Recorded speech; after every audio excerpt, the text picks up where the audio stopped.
بسم الله الرحمن الرحيم. الحمد لله والصلاة والسلام على رسول الله. أما بعد، عقوبة الإفطار في رمضان من غير عذر. بيحكز لو يوتش مرخي بتح مرخ دوست خان خلي مرخ داستن ولشنا عازب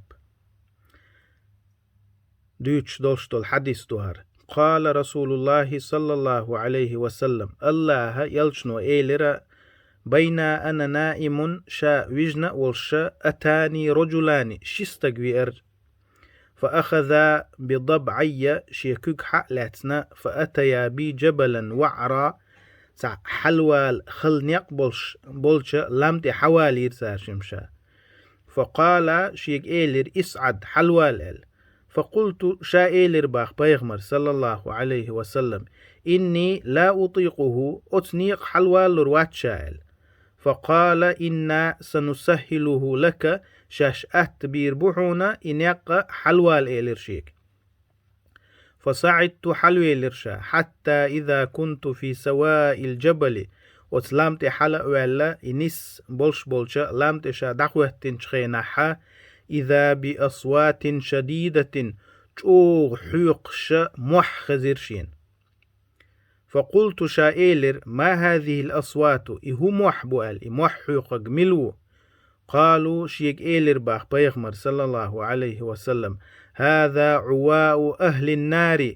جيوش خد جرى حيقشا تو أهلا بولش ناخ تو تشوح بولش ناخا حيقش بول موح بوئز تير أزنش دو أشال. ثم انطلق بي يغد عويقير شاباخ بيغمر صلى الله عليه وسلم.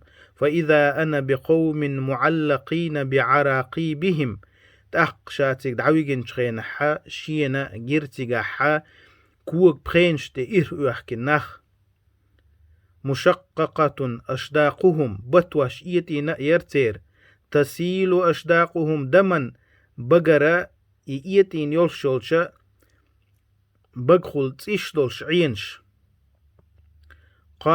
قلت: من هؤلاء؟ شا إيلر باخ بيغمر صلى الله عليه وسلم هرش ملش بوال. قال: الذين يفطرون قبل تحلة صومهم. شي مرخ دوست خان خلي حلقة مرخ دوست شخلر شبوش. إيلر باخ بيغمر صلى الله عليه وسلم شيك علم شناغ باخ مرخ نش أزدين خلا يوخا إخ دوست خان خلي مرخ شي دوخين خل بولش نيخا عازب اشتخلش خلش. فكيف يكون حال من لا يصوم أصلا؟ مرخ قابا تقوب شول ستيك حال موخر دباخ علم شناخ تنديلا بوصل بناخ چوغا قيرش خل بيشبو ديلخ تعابحنا دوتش شائي مرخي بتح مرخ تقابرخ.